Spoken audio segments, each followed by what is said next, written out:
안녕하세요. 한의사 김진성 TV입니다. 브이로그 18에서 브이로그 20, 21, 22 이렇게 4번 맥에 대해서 이야기를 했는데, 정작 맥을 공부한 의사가 맥 보는 방법에 대해서 조금 설명을 좀 드려야 될 것 같아서 지금 브이로그 20, 21, 22 그러니까 23번째에 해당하는 이야기가 되겠습니다. 브이로그 24 맥을 공부한 의사가 맥 보는 방법. 자, 일단은 원문을 해석한 맥회, 제가 이거 맥회, 제가 속해 있는 학회에 100년 전에 선생님이 남긴 소문대요에 있는 가장 결정적인 글 5개 중에 하나입니다. 맥회, 이거를 그대로 읽어드리고, 물론 이게 한문으로 되어져 있어서 한글로 번역한 것을 읽어드리고 잠깐 설명을 드리는 시간을 갖도록 하겠습니다. 맥이란 무엇입니까? 생기입니다. 척초는 무엇입니까? 부위입니다.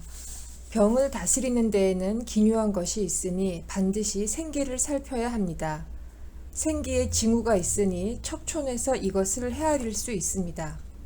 사람이 살아가는 데에는 안으로 폐, 심, 비, 간, 신의 5장이 자리하고 있고, 밖으로는 피, 혈, 육, 근, 골의 5체가 합해 있으나 생기가 이것을 하나로 관통하고 있습니다. 네, 잠깐요. 5장에 대한 이야기들은 많이 들으셨을 거고요. 그 5장이 계층적으로 있다라는 것을 아시는 게 좋겠습니다. 맨 위에 폐, 결과에 해당하는 폐가 있다라는 거, 그것을 오행으로 이야기하면 금, 결과 이렇게 이야기를 하는 것이고요. 그 밑에 그게 가을이기 때문에 가을 전에 뭐가 있습니까? 여름, 심장이 있는 것입니다. 실천, 혈액 흐름을 주관하게 되는 심장이 있는 것이죠. 그 심장 밑에 비장이 있습니다. 이렇게 비장이라는 것은 소화, 결과적으로 생명현상의 시작, 그래서 어떤 그 사람의 본인 자체를 이야기한다, 이렇게 해도 과언이 아니겠습니다. 그리고 그거 밑에 여름 다음에 봄에 해당하는 간, 근육 해당하는 상황 자체가 있고요. 봄 전에 뭐가 있습니까? 겨울이죠. 그것을 한의학에서는 신장, 이렇게 이야기를 하는 것입니다. 다시 밑에서부터 이야기를 하면 겨울, 봄, 여름, 가을. 겨울은 재투자고요. 봄은 계획이고요. 여름은 실천이고요. 가을은 결과입니다.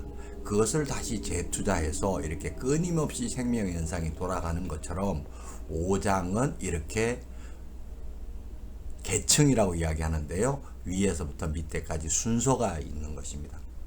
그거랑 똑같이 5체라 그래서 피혈 육근골 이렇게 이야기하는 것처럼 밑에서부터 이야기를 하면 딱 우리가 절단을 했을 때 단절면에서 맨 밑에 뼈가 있고 그 위에 근이 있고 그 다음 채 비장, 자기에 해당하는 살, 육이 있고 그 육 위에 혈액이 있고 그 다음 채 그 혈액 위에 피부가 있는 것입니다. 이것도 똑같이 계층적으로 있는 것이죠. 이것이 모든 돌아가는 생명 현상의 기본적인 이야기입니다. 이렇게 이제 5가지로 분류를 하면 이제 이거는 이제 의료인들이 하는 거고요. 일반 사람들은 제가 청통원을 기억하라 그랬잖아요. 심장과 폐는 하늘에 해당하는 거기 때문에 맑아야 된다, 이렇게 이야기를 하는 거고요. 그리고 간장과 신장은 땅에 해당해야 되기 때문에 그것은 따뜻해야 된다. 그리고 가운데에 있는 비장은 잘 통해야 된다. 이래서 청통원 이렇게 3개로 분류하기도 합니다. 일반인들은 이 정도만 하시는 것 자체가 도움이 되실 겁니다. 그래서 5장 5체라는 말을 하는 겁니다. 자, 다음부터 읽어보실까요? 경에 이르기를 남방은 열을 내고 열은 화를 내며 화는 심을 생하니 5장으로 말하면 심이요 5체로 말하면 맥이라 하니 물은 맥이란 양의 활동이며 생기의 징후입니다. 심에서 전체를 거느려 다스리고 비에서 생화하며 폐에서 선포하여 장부를 데우고 백체를 고동치다가 수퇴음에 크게 모입니다. 맥이 없는 곳이 없으나 기구에 가장 잘 나타나며 기구는 수퇴음경 어제의 1촌 뒤에 있습니다. 여기 하여튼 맥이라는 것 자체는 혈액 흐름상 자체에 대해서 보는 건데요. 여기 현대말의 기구라는 말은 요골동맥이라는 거예요. 손목 위에 요골동맥이 뛰는 거 여러분들 아시죠? 거기서 맥을 보는 것이 가장 크게 뛰는 것을 느낄 수 있다, 이런 이야기입니다. 일기가 굴신함에 따라 사계절이 변화하고 음양이 승강함에 따라 맥도 더불어 올라가고 내려갑니다. 그러므로 봄 기운처럼 노는 간맥을 현, 여름 기운처럼 노는 신맥을 구, 사계를 합한 비맥을 대, 가을 기운처럼 노는 폐맥을 모, 겨울 기운처럼 노는 신맥을 석이라고 합니다. 숨을 내쉬면 심폐까지 기운이 올라오고 들이쉬면 간신까지 들어가므로 호흡이 왕래하면 생기를 가히 진찰할 수 있습니다. 네, 좋습니다. 여기 일기가 굴신함에 따라, 이런 말은 힘을 쓸 때 원심력, 구심력이 작동해서 힘을 쓰게 된다, 사람이 활동하게 된다라는 말을 옛날에 일기가 굴신함에 따라 사계절이 변하고 이렇게 표현을 하는 겁니다. 좀 운치 있으시죠? 네. 그다음 음양이라는 말을 하는데, 음이라는 것은 보이는 것을 이야기를 하는 거고요. 양이라는 것은 보이지 않는 순환력을 이야기를 하는 것이에요. 그러니까 우리가 육신과 정신 이렇게 이야기를 할 수가 있겠죠. 그래서 정신은 보이지 않는 것이지만 정신을 가지고 있는 것이 살아있는 거 아니겠습니까? 몸에 몸은 없고 정신만 있다, 그러면 그것은 귀신이죠. 또 몸은 있는데 정신이 없다, 그러면 그거는 주검이죠.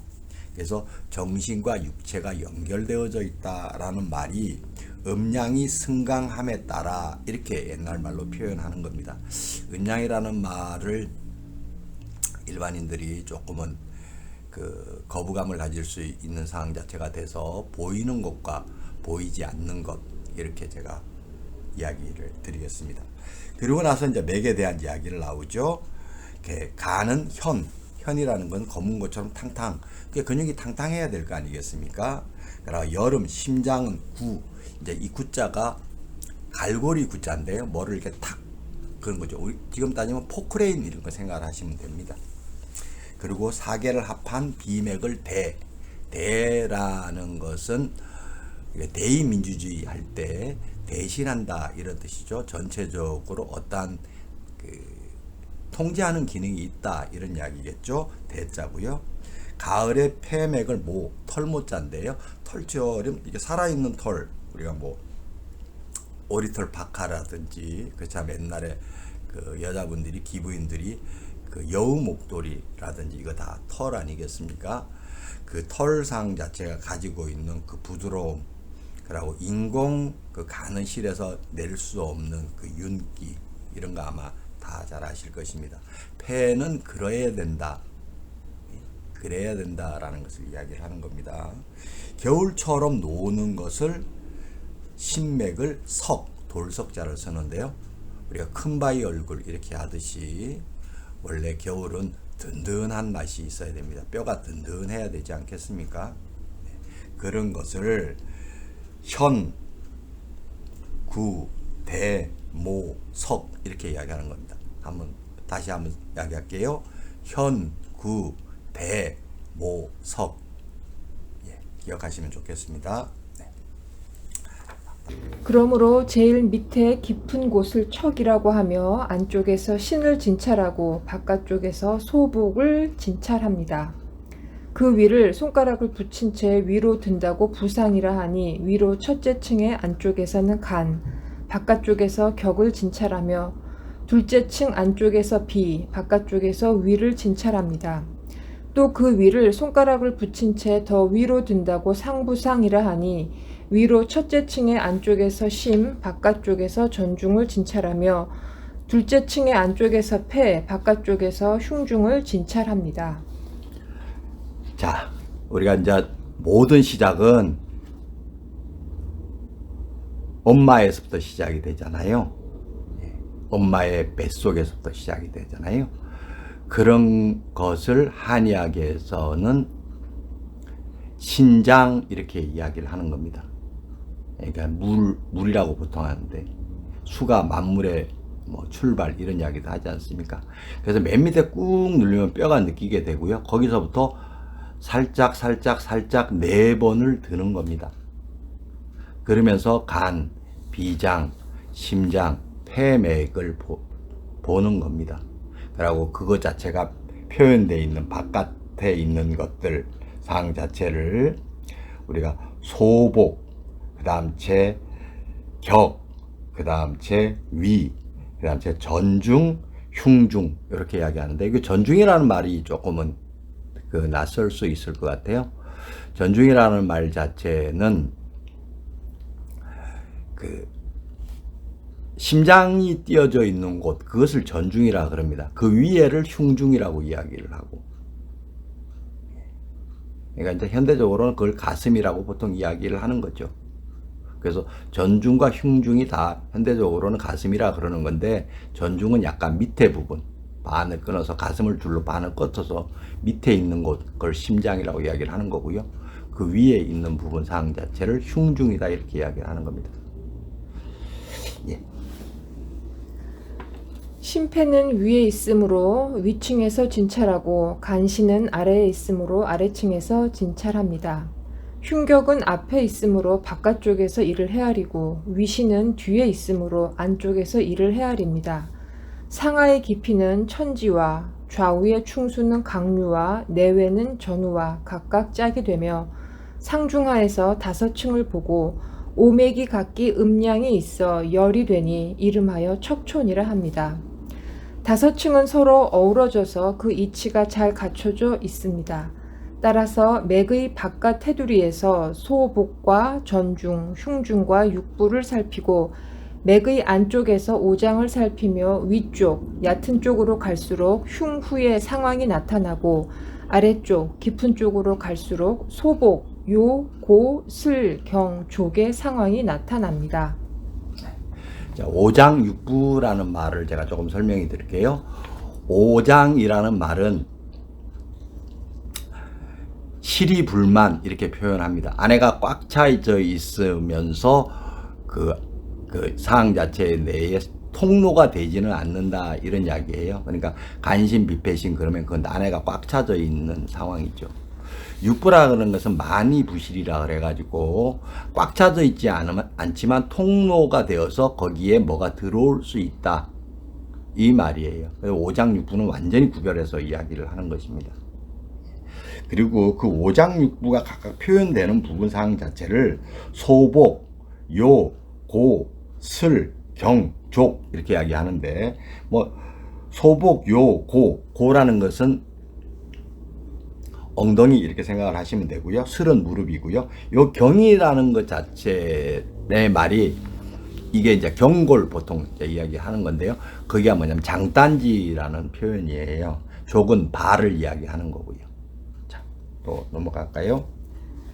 가을 기상처럼 노는 폐맥은 가장 위층에 있고 여름 기상처럼 노는 신맥은 그 아래층에 있으며 겨울 기상처럼 노는 신맥은 가장 아래층에 있고 봄 기상처럼 노는 간맥은 그 위층에 있으며 비맥은 부침의 가운데 있으니 부침의 5층은 오장의 기운을 달아보는 저울인 셈이요.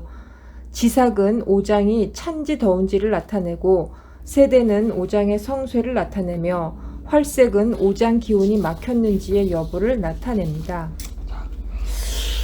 상당히 이제 논리적으로 우리가 진행이 되고 있는 건데요. 그 중간에 강류와 전후와 뭐 이제 이런 표현들 상 자체에 대해서 제가 좀 설명을 드릴 수는 있지만 우리 설명을 하기 시작을 하면 그거야말로 간단한 언어인 것 같지만 사실 좀 어려운 부분이 있고요. 의사가 아닌 사람들은 뭐 그런 데까지 이야기될 불상이 없고 혹 이런 거에 관심이 있으면 질문 주시면 댓글로 질문 주시면 제가 설명을 좀 드리도록 할게요. 그리고 나서 이제 이쪽에서 읽은 사항 자체 내의 부분들도 상당히 그 논리정연하게 이야기를 하죠. 근데 그 중에서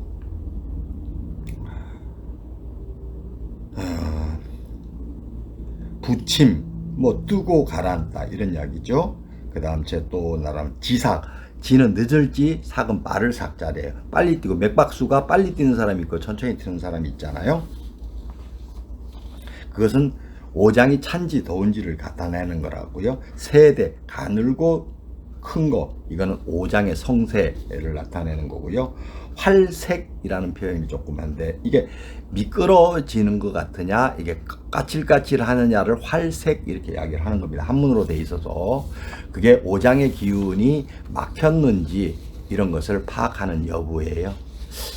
이런 것도 이제 일반인들은 실질적으로 뭐 그렇게 진찰할 일이 없으시니까 그냥 참고로만 아시고 계세요. 네. 그러나 반드시 평인의 맥을 먼저 살펴서 알아놓아야 유효하고 부족한 맥상을 가히 알 수 있습니다. 평인은 한 번 호흡에 맥이 5번 뛰는데 2번이 더 많으면 삭, 2번이 더 적으면 지라 하며 많아지고 적어지는 것이 배가 되면 죽게 되고 위맥이 뛰지 않아도 죽습니다. 그러므로 먼저 오장의 맥을 정해야 이에 덜하고 심한 때와 죽고 사는 때를 가히 말할 수 있습니다. 무릇 맥을 모르고 병을 다스리려는 사람은 비유컨대 캄캄한 길을 가면서 등불을 마다하고 고기를 잡으면서 물에 돌을 던지는 사람과 같습니다. 진단을 안 하고 치료를 할 수 없다라는 이야기를 아주 재밌는 비유로 하고 있죠. 고기 잡으려고 하는데 고기 그물을 던져놓고 돌도 같이 던진다. 뭐 이렇게 하면 고기 못 잡겠죠. 그런 것처럼 진단을 잘 안 하고는 치료를 잘 할 수가 없습니다. 여기 이제 상황 자체에 대해서 죽음에 대한 이야기를 좀 하고 있지 않습니까?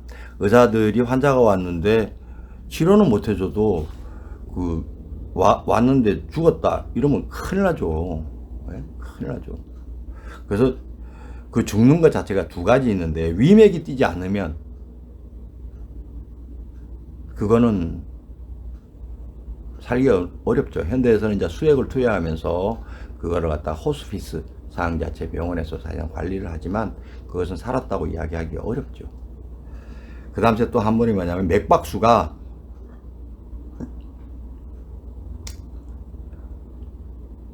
우리가 평균적으로 1분의 맥박수가 70, 80을 잡는데 1분의 맥박수가 운동을 하지도 않았는데 150번 이상 뛴다. 그러면 그 사람은 못 사는 겁니다. 예, 그 가슴이 터질 것 같은 상황 자체고, 그래서 그 사람은 살 수가 없습니다. 그런 것을 여기 표현해 낸 것입니다. 생사를 결정하는 것 자체가 맥으로 가장 정확하게 알 수 있는 것입니다. 근데 뭐 요새는 대체적으로 다 그 사망진단서를 쓸 때 큰 병원에서 주로 쓰게 되기 때문에 일반 작은 의원급에서는 죽는 사람을 거의 경험하지는 못하죠. 사실상은 훌륭한 의사에 의해 가지고 죽음을 결정된다라는 것 자체는 그것 또한 사실상 그 사람의 행복입니다. 좋은 의사, 맥을 하는 의사 앞에서 생명을 마무리할 수 있다라는 것 자체에 아이러니하게 들리실지 모르지만 큰 병원에 가서 온갖 치료하다가 큰 병원이라는 것 자체가 좋은 의사가 많이 있는 곳이 아닌데 거기서 죽으면 사회적 책임을 다했다, 사회적 신뢰도를 쌓았다, 이렇게 유가족들이 생각하시게 되는 구조죠. 그래도 그렇게 돌아가시는 상황 자체를 이렇게 보면 집에서 대체적으로 돌아가시는 게 좋습니다. 병원에서 돌아가시는 것보다. 그래 그런 장례식장에 가면 저 같은 경우는 되게 이렇게 마음이 편하지가 않아요. 예. 그분이 병원에서 돌아가신 분이 얼마나 병원에서 집에 가고 싶어 했을까. 물론 아주 돈이 많으신 분들은 뭐 큰 병원에서 독실, 특실 얻어가지고 이렇게 하시는 거야. 뭐 그분들이야말로 괜찮죠. 그렇지만 대체적인 사람들이 그런 특실에서 치료를 받을 수 있는 상황이 못 되고요. 또 죽음을 맞이할 수 있는 것 자체가 기본적으로 좀 잘 안 되죠. 그래서 여러 명이 모여 있는 곳, 그렇지 않으면 중환자실, 먼저 이런 곳에서 돌아가시게 되는데, 그 돌아가시는 대부분의 사람들이 뭐냐면 집에 가서 돌아가고 싶어 하세요. 유가족분들, 보호자분들 돌아가시기 전에 반드시 집으로 모시도록 하세요. 그래야 그분이 행복하게 돌아가시는 거예요. 좋은 의사, 맥을 하는 의사는 그 돌아갈 타이밍을 압니다. 꼭 돌아가기 전에 집에서 그분이 눈을 감을 수 있도록 보호자분들이 현명해지시기 바라겠습니다. 다음이요. 난경에 이르기를 맥에 경중이 있다 하는데 무슨 말입니까? 예, 처음에 손가락으로 맥을 짚되 콩 3개 무게로 눌러 피모와 같은 깊이에서 나타나는 맥이 폐맥이며 콩 6개 무게로 눌러 혈맥과 같은 깊이에서 나타나는 것이 신맥이며 콩 9개 무게로 눌러 기육과 같은 깊이에서 나타나는 맥이 비맥이며 콩 12개의 무게로 눌러 장과 같은 깊이에서 나타나는 맥이 간맥이며 뼈에 다다를 때까지 눌렀다가 손가락을 약간 들었을 때 싹 오는 맥이 신맥입니다. 라고 하였습니다. 아까 간맥할 때 그 장이라고 읽었는데 근과 같은 깊이에서인데 근이요 이거요? 그쵸. 근과 네. 같은. 근. 그것만 한문으로 제가 해석하는 네. 거예요. 그 근육할 때 근자예요. 네, 근과 예. 같은 깊이에서 나타내는 맥이 간맥이며 난경이란 책이 한의학에서 내경 다음으로 중요한 책이에요. 어려울 난자를 썼는데 어려운 성경, 어려운 의학 성경 이런데 거기에 맥을 다려 놓은 것입니다. 근데 뭐 생각보다 어려운 이야기를 쓰진 않았죠. 콩 3개 무게, 6개 무게, 9개 무게, 12개 무게, 15개 무게 이렇게 되는 거니까 앞에서 설명한 거랑 거의 같은 겁니다. 예. 이 설명으로 맥을 이미 남김없이 다 밝혀놓았으나 척촌을 논하면서 관에서 척태까지는 척내요 관에서 어제까지는 촌구라 하였으니 이 말은 앞의 말과 스스로 서로 모순이 되니 이것이 어찌 본디 내용이겠습니까? 편작의 본디 내용이겠습니까? 아니면 공부 안 하는 의료인들이 몰래 감추었다가 속이고 어지럽혀 놓은 것 아니겠습니까? 청내 촌구라는 표현이 있는데요. 이게 청내 촌구라는 말이 촌간척이라는 옛날 도량형의 그 단위로 쓰던 것이 현대는 그 미터법으로 쓰기 때문에 이제 일반인들이 잘 아닐 텐데요. 척이라는 말은 한글로 하면 그게 한자 이런 뜻이에요. 그러니까 10자짜리 장농 할 때 그런 거랑 같죠. 서양에서 피트 개념과 거의 같은 건데요. 그것이 뭐냐 그러냐면 손 위에 그 주름 잡힌 데서 팔꿈치까지의 길이를 우리가 척이다 이렇게 이야기를 하는 거예요. 한 척, 두 척 할 때 그렇게 하는 거고요. 그 앞쪽에 한 2cm 밑에 거기 이제 주름이 2개 있고 요골동맥이 뛰는 그 앞쪽으로 갖다가 우리가 촌구라고 이야기를 하는 거고요. 그 뒷부분, 긴 부분 그걸 청내라고 이야기를 하는 거예요. 근데 왜 이 말은 앞의 말과 스스로 모순이 되니 이것이 어찌 편작의 본디 내용이겠습니까? 그 본디 내용이 아니다라고 이야기를 하는 거죠. 왜냐하면 맥이라는 것을 실질적으로 한 곳의 깊이를 가지고 측정하는 건데 무슨 뭐 여러 곳에 있는 것을 비교하면서 하는 것 같은 이야기를 써놨다 이 말이에요. 후세 사람들이. 그게 왜 써놨냐 그러냐면 역사적 배경이 있어요. 당나라에서 완벽하게 됐는데 그 금나라, 요나라, 원나라 이때에 그 한족 한자 문화권이 전쟁에서 지면서 엄청난 굴욕을 겪어요. 그때 실질적으로 겨울이라는 것이 따뜻할 수도 있다. 뭐 겨울이 따뜻한 것도 있고 뭐 찬 것도 있다. 뭐 이런 이야기를 하면서 겨울이라는 것은 두 가지의 성격을 동시에 띠고 있다. 이런 이상한 이야기를 해요.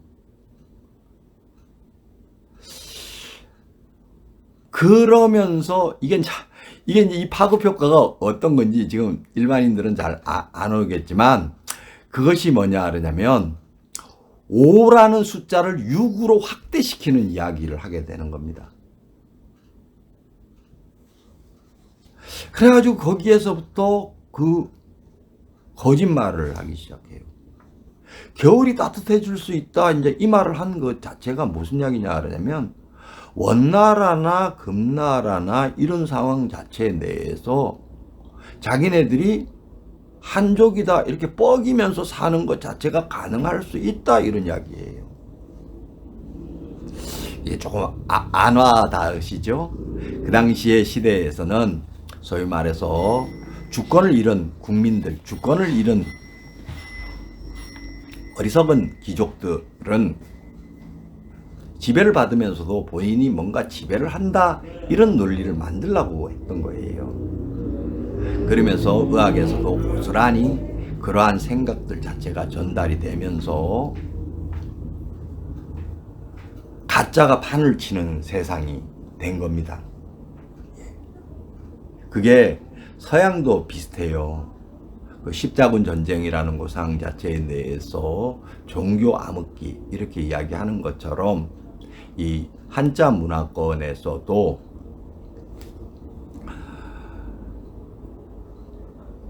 암흑기 글이라는 것에 암흑기 이렇게 됐죠. 그 당시 우리가 생각을 해보면 글을 아는 사람들이 몇몇 안 돼서 그래요. 이건 뭐 문맹탱치가 일어나가지고 대부분의 사람들이 글을 아시잖아요. 그 당시에는 대부분의 사람들이 글을 몰랐어요. 또 글을 아는 대부분의 귀족들이 타민족에게 지배를 당하게 되니까 중국의 문화에서 자기네들이 생존하는 방식을 찾아내면서 만들어져 있는 정치 논리, 경제 논리, 그 다음 이제 학문의 논리 이런 것들이 상당히 다 왜곡되게 됩니다. 그런 것을 우리가 도그마 이렇게 이야기를 하지 않습니까? 그래서 그 당시에 지어져 있는 대부분의 책들, 서양적으로 이야기하면 뉴턴의 과학이라는 것 말고 대부분에 지어져 있는 어떠한 저술들, 그런 것들은 거의 대부분 자기 생존을 위해 가지고 변명조로 글 쏘는 거예요. 그런 것이 동양에도 고스란히 남아져 있습니다. 그래서 우리가 뭐 역사책 잘 아시죠? 김부식의 삼국사기인가요? 그런 것들이 다 그 당시에 쓰여졌던 것들이에요. 그래서 그런 것들을 우리가 20세기를 열면서 학자들이 분별하는 작업들을 엄청나게 했습니다. 서양도 문헌 비평학 뭐 이런 것 자체가 있잖아요. 그런 것처럼 동양에서도 고증학이라는 것 자체가 어마어마하게 발달이 됩니다. 그래서 옛날에 성현들이 썼던 위대한 책들을 자기네들이 생존하기 위해 가지고 왜곡시켰던 것들을 구별해내는 작업들이 동양에서도 아주 많이 일어나게 돼요. 그런 것을 고증학 이렇게 이야기를 하는 거고요. 서양에서는 뭐 문헌 비평학, 그렇지 않으면 해석학 이렇게 해서 현재도 그 활동이 열심히 진행되고 있는 것입니다.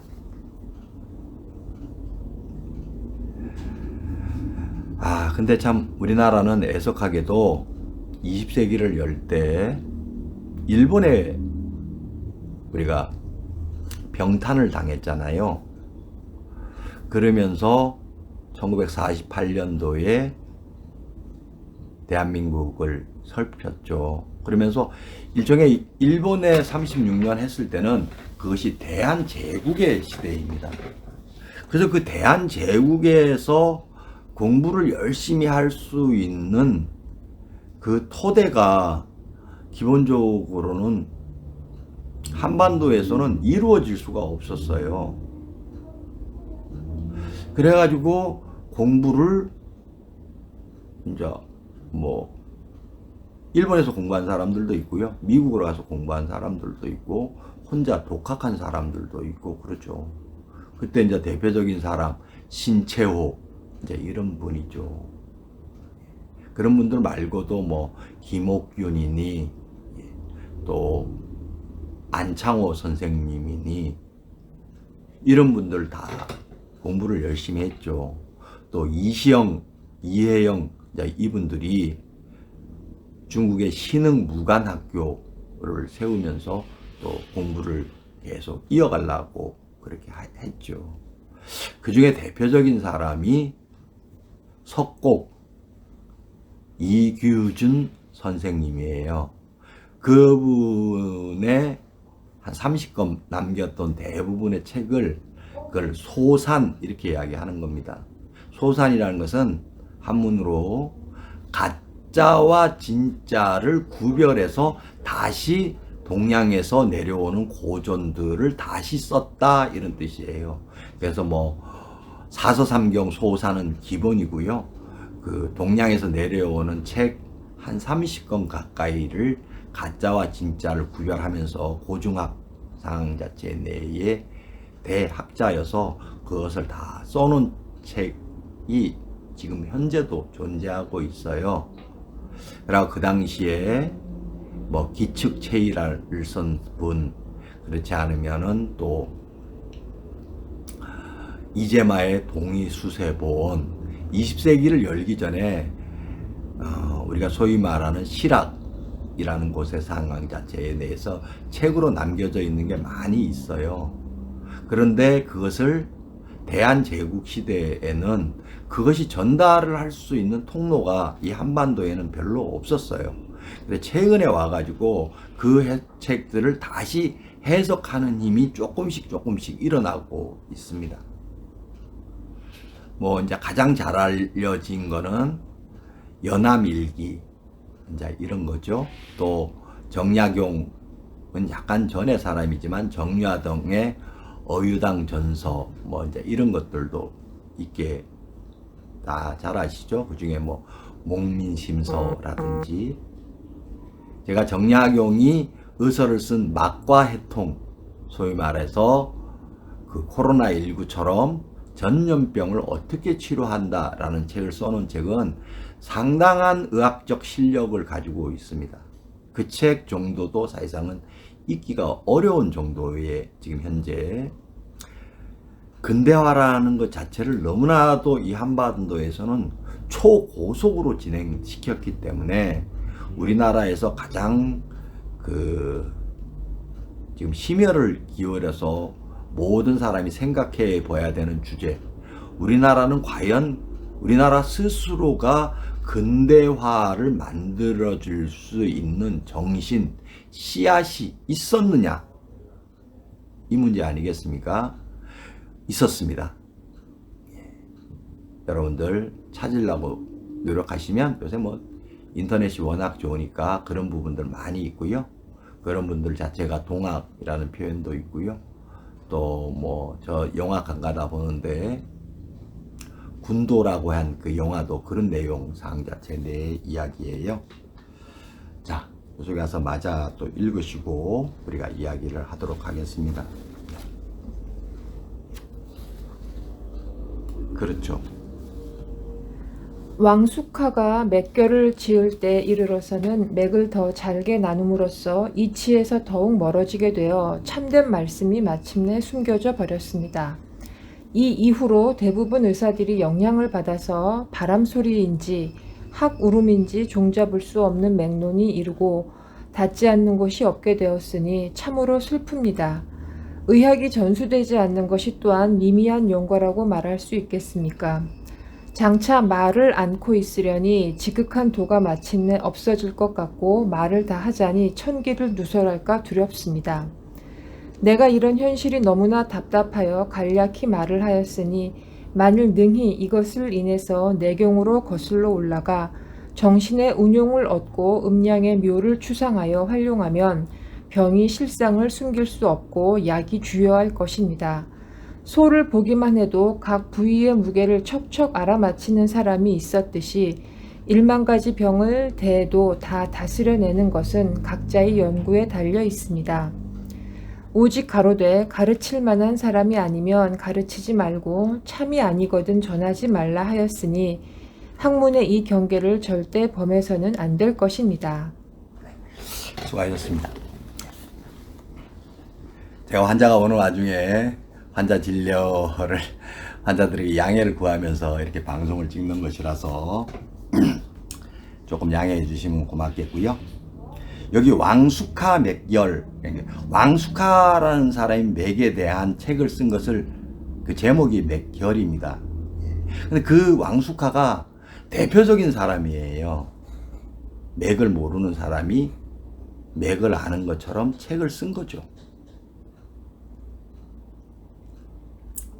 보통 일지맥이라 그래서 난경에서 이야기했듯이 아래 위로 계층, 오체가 계층적으로 있고 장부가 계층적으로 있기 때문에 맥을 보는 것도 계층적으로 이렇게 보는 겁니다. 근데 그것이 무슨 여러 가지 부위, 촌간척을 나누어서 봐야 된다. 이런 이야기들을 하면서 현대에 내려온 거예요. 제가 아까 맥 3부에서 제가 브이로그 그게 22조 20에서 이야기했지, 경희대 한의대는 한의학을 가리키는 곳이 아니에요. 제3의학이다. 그래서 양진한치, 서양의학을 가지고 한의학 쪽으로 치료하는 것을 가리키는 대학이에요. 그래서 한의학적 진단, 한진을 하는 데 있어서 맥을 실질적으로 가르치지 이런 것 자체를 등한이에요.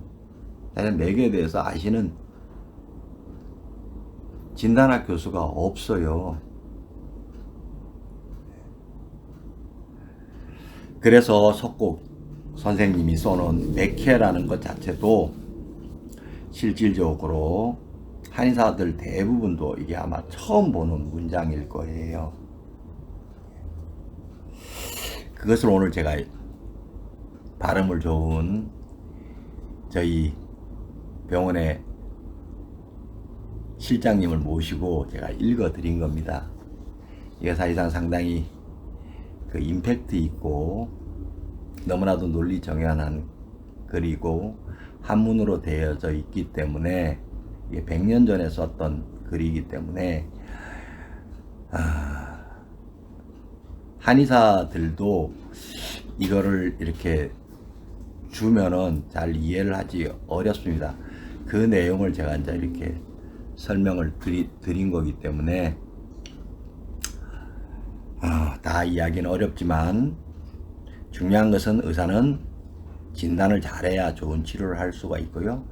환자는 진단을 잘하는 의사를 만나야 좋은 치료를 받을 수 있습니다.